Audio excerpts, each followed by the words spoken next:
మెదక్ జిల్లా యూత్ కాంగ్రెస్ ఎన్నికలలో ప్రధాన కార్యదర్శి నిజాంపేట మండల నందిగామ గ్రామానికి చెందిన హృషికేశ్ యాదవ్ ఎన్నికయ్యాడు. హృషికేశ్ యాదవ్ ను గ్రామ కాంగ్రెస్ నాయకులు శాలువాతో సన్మానించి అభినందించారు. ఈ సందర్భంగా హృషికేశ్ మాట్లాడుతూ ఇండియన్ కాంగ్రెస్ యూత్ ఎన్నికలలో సహకరించిన ప్రతి ఒక్క కాంగ్రెస్ కార్యకర్తకు నాయకులకు ధన్యవాదాలు తెలిపారు.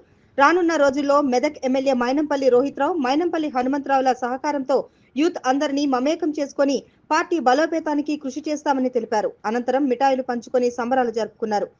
ఈ కార్యక్రమంలో కాంగ్రెస్ పార్టీ గ్రామ అధ్యక్షులు అంజిరెడ్డి, ఎంఎస్ఎస్ఓ గ్రామ అధ్యక్షుడు లింగుస్వామి, లద్దా రాజా చందు, గెల్లు గంగారాం, మధు, రాజశేఖర్, ప్రశాంత్, వేణు, చారి తదితరులు పాల్గొన్నారు. నా పేరు హృషికేశ్ యాదవ్. నేను నంద్యామ గ్రామవాసి. నేను రీసెంట్గా జరిగిన ఇండియన్ యూత్ కాంగ్రెస్ ఎలక్షన్స్లో డిస్ట్రిక్ట్ జనరల్ సెక్రటరీగా పోటీ చేయడం జరిగింది. దాంట్లో నాకు సహకరించిన మా ఎమ్మెల్యే రోహిత్రావు గారికి ముందుగా ధన్యవాదాలు తెలియజేస్తున్నాను.